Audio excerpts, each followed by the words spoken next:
stop. Some are saying that this could possibly be a realistic number than what it looks like on ground. But one thing is very clear, that what is unfolding in Tamil Nadu is nothing short of a phenomenon right now, Akshita. It's unbelievable. Unbelievable, nothing short of a phenomenon where the rise of Vijay and TVK is concerned. And I still remember, and I'll bring in Subansi Raman. Subansi Raman, I know you're going to say, let's wait for D-Day, 4th May, but I've had you so many times in my show earlier, sir. And most of the political analysts did not anticipate it. The conversations came down to there is no cadre, there is no booth level penetration. How can you have fan clubs running, your party? It just will not work. Clearly, none of that matters when a state has decided it wants change.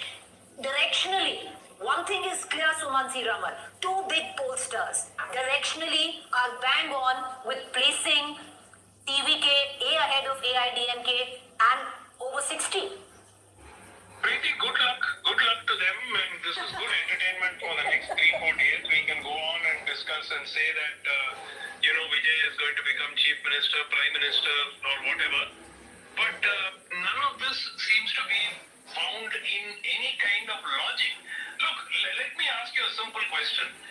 The urban vote is where Vijay is stronger. Do we agree? All the pollsters agree that the urban vote is what Vijay is getting more of, right? Yes. But Sumansi Raman, when there is a wave, when there is emotions attached to your vote, then ultimately it falls by the wayside, sir. You know that better than I. One second. If he is getting more of the urban vote, I think we've lost that connection with Mr. Sumansi Raman. yesterday, Sir, can you repeat that point, please? No, I'm saying yesterday, when I asked Pradeep Gupta that question, he said it's 35% vote in urban areas and 33% in rural areas, what Vijay is getting according to his poll. Now, the DMK is getting a higher share in the rural areas.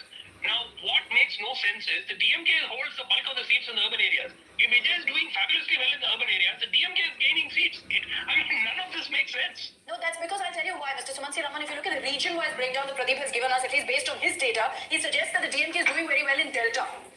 He's suggesting they're doing well in Delta. And I think the reason he's saying such a big dent on AIADMK is also because of West Tamil Nadu, where he says TVK, DMK and AIADMK, all three are suddenly players in the Congo belt. Okay, let me ask, can anybody list not 60 seats, list 10 seats that the TVK is winning? No, I know. This is the same question. The ultimate it doesn't work, Mr. Raman. But I think very clearly, Mr. Sumansi Raman, if you ask the people of Tamil Nadu also to name 10 candidates of the TVK, they won't be able to. It's on one man's face. It's on one man's face. No, Mr. Sumansi Raman, I'll tell you what, okay, I didn't even go to Tamil Nadu. But, if you cut across, and I'll tell you one thing, I was in West Bengal and I was questioned whether TVK is winning or Vijay is winning in West Bengal. So clearly, people are talking about Vijay. But whoever has gone on ground, Mr. Sumansi Raman, it's not about seats. There seems to be a solid support and sentiment in favor of Vijay. And Mr. Sumansi Raman, you acknowledged that. I remember a month ago when you had said that not really, I don't think Vijay will have an impact. Versus a week ago, you did say, look, there is a sizable impact of Vijay in Tamil Nadu. I think that's a bit of a problem with his connection because he's on the road. But okay. I was very area, particularly it does not have much of a presence outside the Chennai area and in the rural belt. I have never changed from this. It's not that.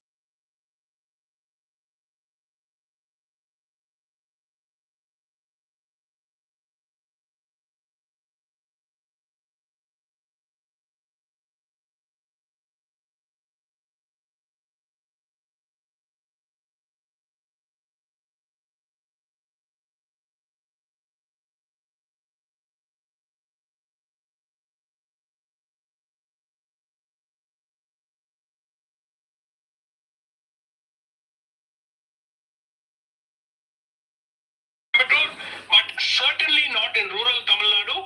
And if he gets 30%, as this polls say, in rural Tamil Nadu, forget Pradeep Gupta's 35%, then a whole lot of us are going to be eating crow. Let me tell you this, nobody in Tamil Nadu, nobody that I know of actually expects 35% vote share for the TVK.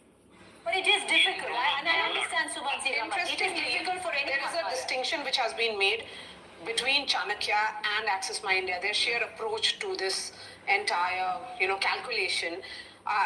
Today's Chanakya is emphasizing on major castes. I was just, Which way it is going, while Access My India Preeti is focusing on demographic. They are looking at educated, unemployed students, housewives, homemakers, maids, house helps. All those distinctions But are they've being got the made. direction right, Maria. Both are seeming to suggest that TVK is going to do a lot better than anticipated by other polls. So even those reporters who went on the ground, they are of the opinion that they are doing better than most. 25-30% is even something that Akshita has been saying for the last few weeks. So I'm saying that is a sample size that we do not have. That we do not have that kind of a sample. As journalists, we speak to a handful of people, but we get the direction. Here, the point that has been made by today's Chanakya is that the TVK is actually getting lesser number of Christian votes than DMK. DMK is at nearly And 50%. Christian, Christian votes, and TVK is at 34%. And when we look at another important category, which is of the SC vote, DMK is at 43%, TVK is at 34%. So I'm looking at these two, and while there has been the larger broad stroke of looking at categorization is different in case of Access My India, here the approach is more traditional, keeping in mind how castes vote. No, so I'll tell you a couple of points here. Just looking at the surface level and not really diving deep because we've just got the data. As far as scheduled caste goes, the fact that DMK has managed to hold on there at 43%, it means that the TVK at 34% has eaten, yes, but not as much into the DMK's allies votes as expected. Largely the suggestion all through is the TVK would do it in North Tamil Nadu at the cost of the VCK and so would eat into the Dalit vote share. What you're also seeing perhaps looking at the data, I don't really have the breakdown, but when AIADMK is at 19%, my sense is also that the Arundhati R votes and the likes in the Congo belt, which is in seats like Avinashi, that may have shifted over to the DMK, which is what's helping them to stick to 43%. What's the commonality here, Maria, since we're talking about caste, between what Access My India has put out and today's Chanakya, is that minorities haven't completely swayed away from the DMK. This is something that Pradeep Gupta And also look at the referred to. Christian vote. So I'm very curious to know exactly how TVK, and Pradeep Gupta has spoken about how TVK has done well in southern Tamil Nadu without really managing to full-on capture the Christian vote. So that's an interesting aspect. I think when we see the breakdown, we'll be able to perhaps look into greater detail. But this is another poll that's seeming to suggest that TVK is doing well, particularly if you see the TVK doing best in the scheduled caste. That's the DMK's vote. When we're looking at the way federalization, because if it is a wave election in favor of TVK, which is essentially saying that Sumansi Raman is joining us, he continues to be with us. Sumansi Raman, when we look at the caste breakdown, and particularly the Christian vote, which is very much with the DMK, we were expecting that it will be completely switching away or perhaps moving away from DMK. That's not happening. They are still getting 50% of the Christian vote. Look, if the Christian vote is moving away from the DMK even partially, it affects the DMK, but not hugely, because the DMK, the Christian votes decide hardly 20-25 constituencies in Tamil Nadu. If the Dalit vote goes away from the DMK, it makes a massive impact, because today, who are the vote base of the DMK? It's the Dalits, it's the minorities. Minorities constitute 14% of Tamil Nadu. They are a huge vote bank for the DMK. Now, you've got to understand that if these people are being wooed by Vijay and are shifting, it makes no sense whatsoever to say that the DMK's vote share is so high. How does it make sense? Second, if I don't know what caste today's Chanakya breakup today's Chanakya has given. I don't know if you've seen Pradeep Gupta's numbers. He says 7% of 1 years were interviewed in the poll, or he's saying maybe 7% of the 1 year population of the state. Both are incorrect because that should not have been done. The 1 years constitute a minimum of 12 to 13% in the state. 9% of those interviewed were Brahmins. Brahmins are 3%. None of this makes sense. Why is it nobody's looked at those 2%? One second, Pradeep Gupta clarified on that. That percentage that's written in that column, which led to a lot of questions about whether he's referring to the percentage of population, he said no, that's a percentage that I've sampled. That's a sampling size. But I just want to again put out for our viewers what today's Chanakya has said. These are the numbers on your screens. Focus on the vote share here. At 39% is the DMK. So they are at this point leading as per today's Chanakya, the edge to the DMK. What I want you to see is how Vijay's performed. If you had the Access My India suggesting that TVK and Vijay would get 35%, today's Chanakya is now second in giving numbers to TVK. They have given 30%, and so that pushes AIADMK to third position at 27%, making this a very interesting contest. How does this turn into seats? If you look at seats right now, TVK then is at about 63.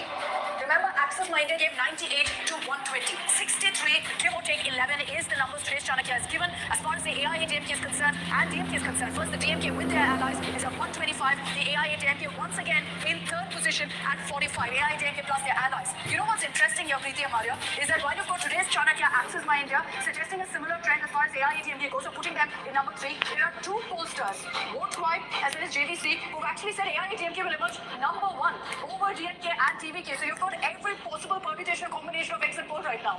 Well, you're right. But interestingly, Preeti, the question that you asked, and even Pradeep Gupta today clarified, that 70 could be the worst case scenario. We are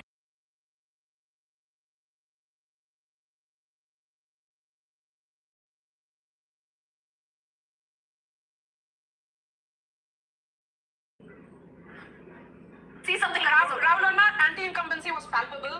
But see, There were people who were speaking against the Trinamool Congress.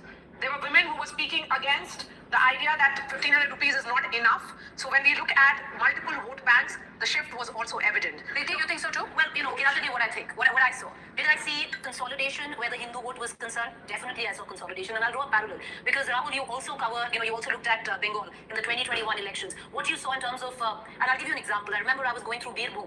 What you usually see in Hindu households is that little tulsi outside every household, which is the hallmark of the rural belt where the Hindu population lies. For the first time, what I saw was the angry Hanuman flag. What I saw was saffron flags all over, which is different, which is new. You also thought that it is the, cultural shift, which you saw in certain pockets, where the BJP had dug itself in, and this is something I've said repeatedly, anti-incumbency was like a rage. And I think, Maria, you and I discussed this as well. The woman vote is what I thought was silent. Something which possibly Pradeep has also said, Pradeep Gupta, the woman vote was silent. In the urban belt, that woman vote spoke up, especially in the issue of women's safety against the incumbent government. You also had a section in the urban belt when you went into the slums where the woman vote was, which came out strongly in support of Mamata Banerjee. So that, where the woman vote lay, was the question, Rahul.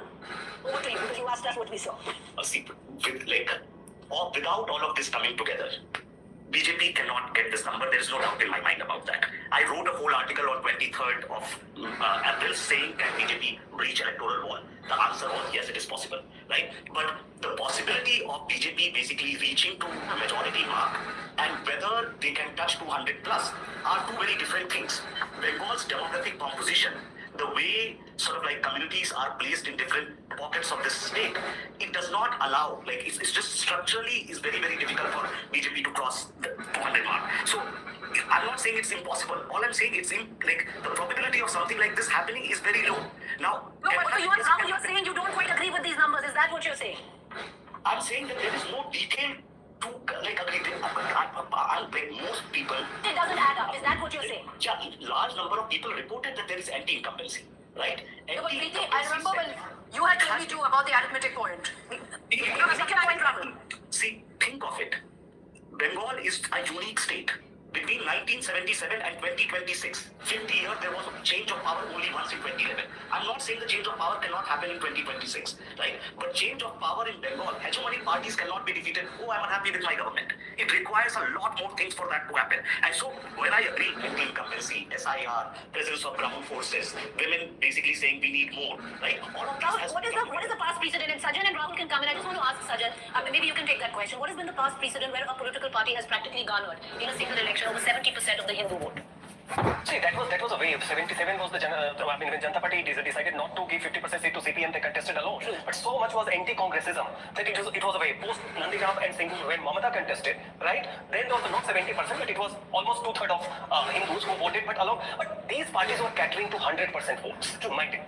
Not just 70%. So for BJP to, have this number, they needed way more consolidation of Hindu, which was there on the ground. Now, point is, if you go by Chanakya's data, they have given SC, ST, OBC percentage, not upper caste. Now, if I calculate, it is coming 60%, exactly 60% for BJP, and 30% for TMC. 10% is going to perhaps, which they have not to others. Now, with 60%, you cannot have 48%. Because if 70% are the Hindus, 60% is 42%. So, which means upper caste are voting almost 90%, 95%. No, but let's look at also this. Yeah, you're right. It's a total conversion is what you're saying. Is it So at Bhadrav times? has Bhadrav completely Yes, flipped. flipped. So my question then would be that is it not possible that at elections of this nature, when there is almost like a shift from sub-national identity to the larger nationalism or Hindu identity, that it will not be about pure arithmetic, it will be about sentiment. And this is what seems to be working out. It is sentiment at play rather than arithmetic where we can do plus here. I agree, or 100%. minus.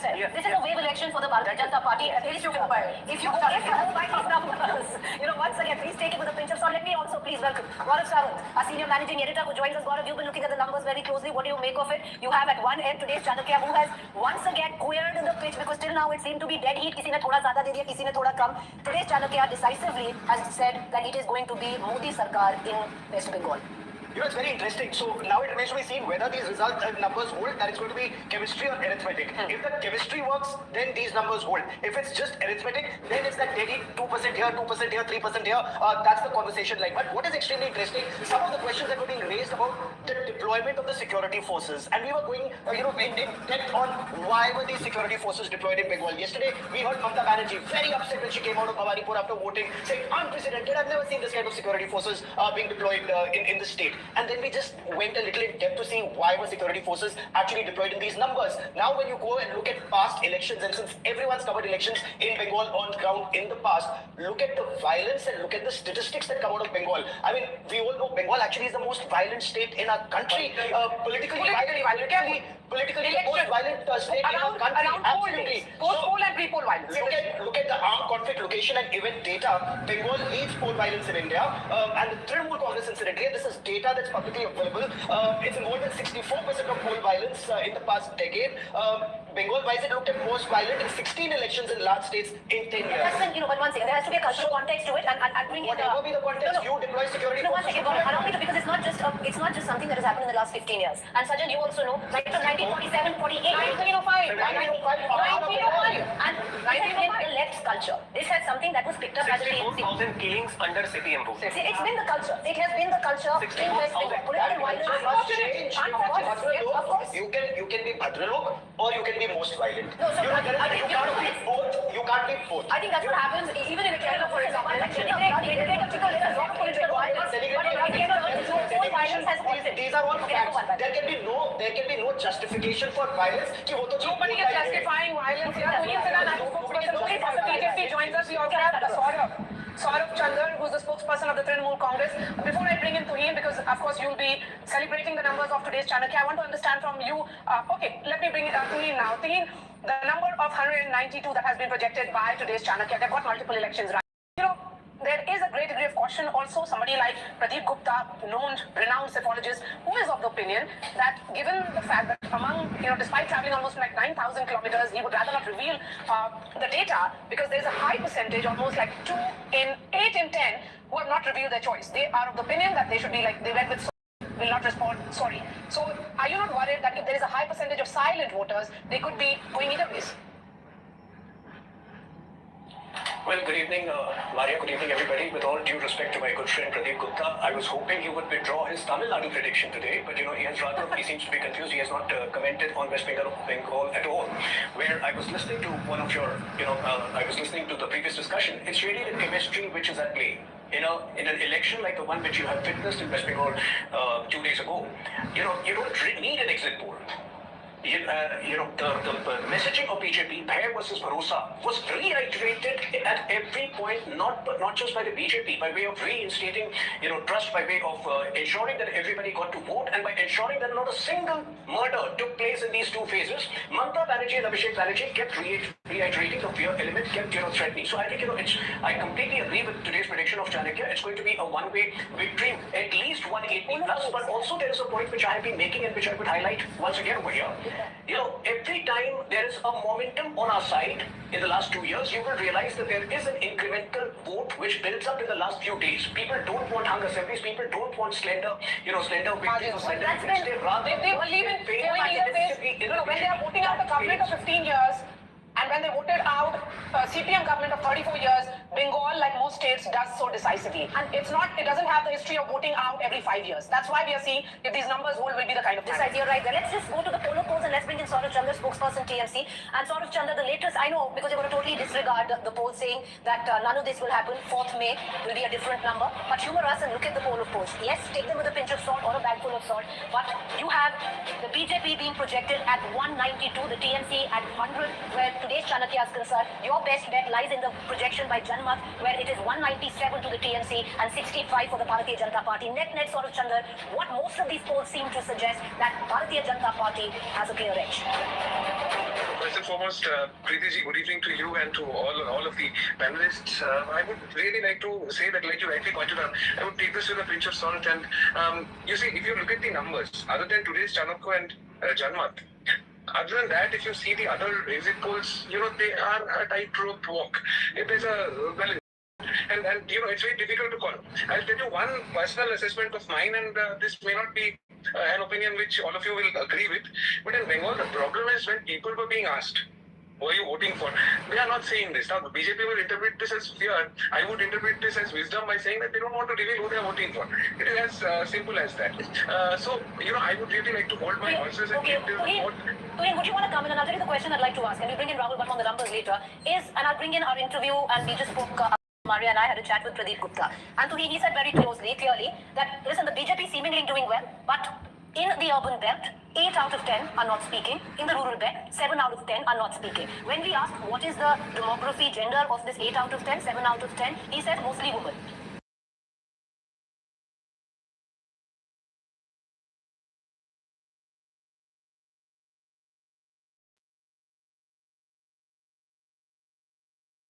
Call. Mostly women are not speaking. Women, I think by now most sophologists and all of us realize hold the key to this election. If women are not speaking, this then is a punt by today's Chanakya, while the others are edging around and tiptoeing around the figure, which seems to be a close call. Some reason has been making some strange statements in the last couple of days. I would suggest you speak to today's Chanakya and speak to people's fathers and corroborate whether they also encountered a similar problem where 6 to 8 people were not telling the choice, out of 10 were not telling who they voted for. Because I don't, I haven't come across another polling agency which has been making similar statements. So I think Pradeep needs to be given some rest right now, because I personally believe that yesterday you came on there and you said you really respect Pradeep Gupta. It's the body language. Yeah, go ahead. It's the body language of Mamata Banerjee and team. It's the body language of TMC leaders which reveal a lot more. The recklessness, the orientation in the speeches. I think, there's a lot more over there. And besides, the humongous voting. Only I don't couple see of any hours reason ago, why after 15 years Mamata Banerjee smilingly has released large numbers only to protect Mamata Banerjee. Yes, so while we were reading the body language, on the day of polling, that is 29, only an hour ago, in fact, the Trinamool Congress has released a video of the Chief Minister where she's smiling and she's saying that it's going to be 230, that all these exit polls will be proven false. So if that is the language that you are reading, then there is another body language which has come in only after these exit poll numbers have come in. Too little, too late. I wish she was more coherent. I wish she was more focused in her speeches during the election commission. The election campaign, where we saw her plundering, where we saw her only putting forth her venom against her own people. Honestly, these elections were not TMC versus BJP. It were between the TMC, gundas of TMC, and the people of West Bengal. And I think the people of West Bengal have made a very clear choice. I'm trying to look. Stay with us, Pradeep. I want to bring in Rahul Verma. Stay with me. I want to bring in Rahul Verma because I'm trying to look, Maria, into, you deep dive into the data. There are a lot of grey areas, Rahul, because we don't have the gender breakup yet. Do we have the gender breakup? We don't have the gender breakup yet. You don't have upper caste. Today's Chanakya doesn't release. Even in Tamil Nadu, it's only given a breakdown of the other. So it's difficult to understand. Yeah, but they've not given that in either circumstance. Exactly, and because I think it's a template they followed, which they've released. So, doing the math in this, then it's very difficult to ascertain, because then that practically means that with the upper caste, 95% of the upper caste has got lock, stock and barrel with the BJP. And I think, Sachin, you've done the math, 48% of the SC, which is the Rajbanshis and the Mutuwas mostly. Yes. And they have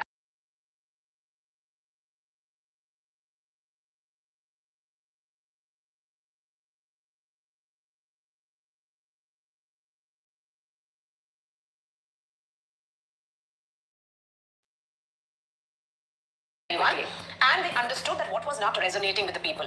If there was sub-nationalism on one hand in 2021, they said, let there be linguistic identity. At the same time, understanding that there has to be state leadership being projected. I was covering the BJP's manifesto release in Kolkata. Home Minister Amit Shah was there, but along with him was Shamik Bhattacharya, Sukanta Majumdar, Shuvendu Adhikari, Dilip Ghosh, all the state leaders. These are the faces of Bengal BJP. Whenever that question was asked, who against Mamata Banerjee, the response was that when we get the mandate on 4th, it will be Bengali speaking, Bengali born, Bengali medium. But it's interesting. I'll give you another one. Such a strong face like Mamata Banerjee, and versus her, it's still a question mark. And despite that, the BJP has managed to build a narrative against. I'll give you another example. What is different? What is it? It started with anti-TMC sentiment. And if it came down to a personality battle, They did not make it a personality battle. They did not make it a personality. They deliberately didn't make it a personality battle, and in terms of how they played their own personalities. Last time around, you had the face of Shuvendu Adhikari, muscular Hindutva face. You have now a Shamik Bhattacharya as president. Bhadralok as you can get, the liberal face, which appeals to a certain set in West Bengal. And at the same time, there's another very important lesson learned from 2021, which is post-election result violence. That took place in 2021. The entire BJP leadership was missing when cadre were being killed or hunted or beaten up. In some instances, they were raped.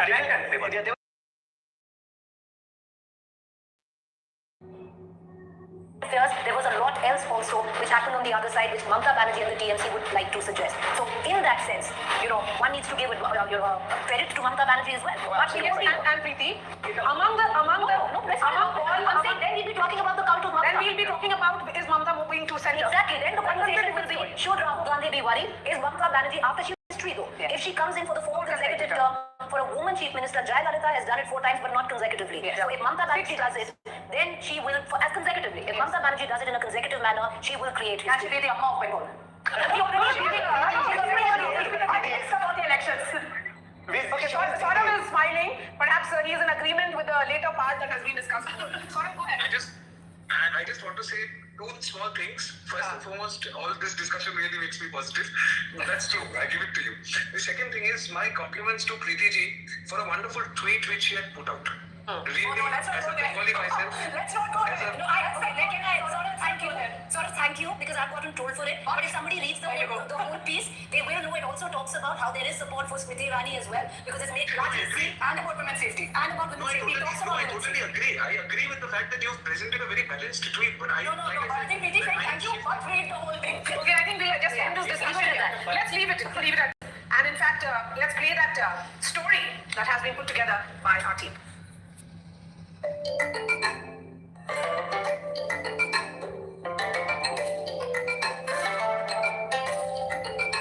The maximum, which is 150 to 175, but most others. You have Janmat there, which is giving a clean sweep to the TMC, and just 65, lesser than what it was the last time around. For the BJP, 65, and then you have, of course, People's Pulse, that is again giving a comfortable majority to the Bharatiya Janata Party. So we have today's Chanakya numbers. Of course, we'll be putting out that data out. Go ahead.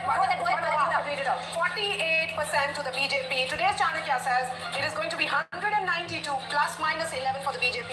The Trinamool Congress at 38%. So minus 11 for the BJP. The Trinamool Congress at 38%. So the vote share that has been flipped according to.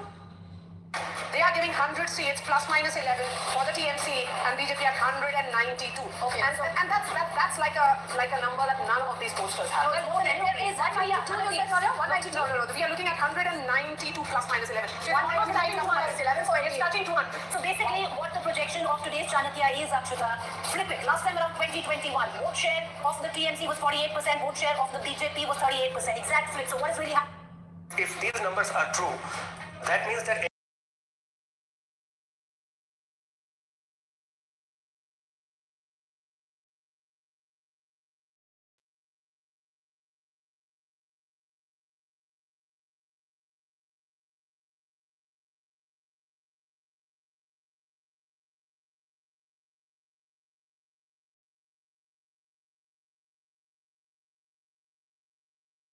not take a risk that the other pollsters have taken because you wanted to play safe कि कहीं मेरा number गलत ना निकले, particularly because you've taken such a big punt in Tamil Nadu by projecting Vijay as number 1. Rajeev, we are in the process, and how can we not play in the fear of defeat?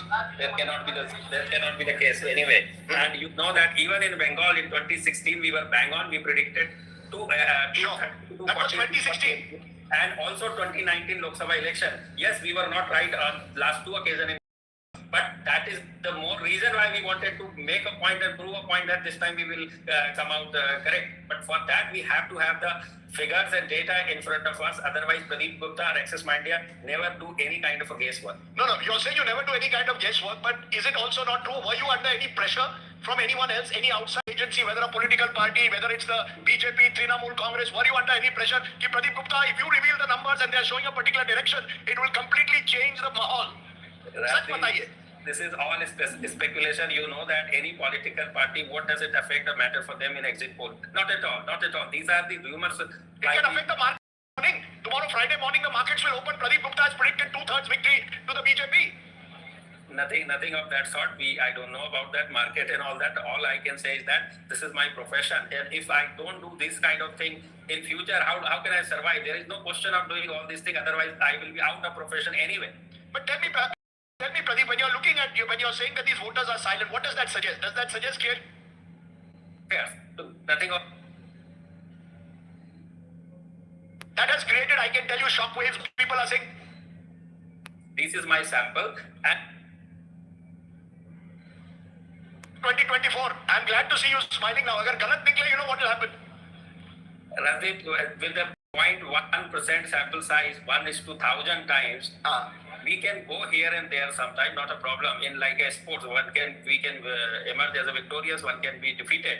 But I mean, this is how it is. This is the profession like this. There is nothing of that sort. We will learn again and go back and learn again. I mean, this is how we do it. But aren't you worried that the credibility of pollsters is taking a hit? It took a hit in 2024, and if India's leading pollster opts out of a poll, it takes a hit again. I mean, in the recent past also, we have called.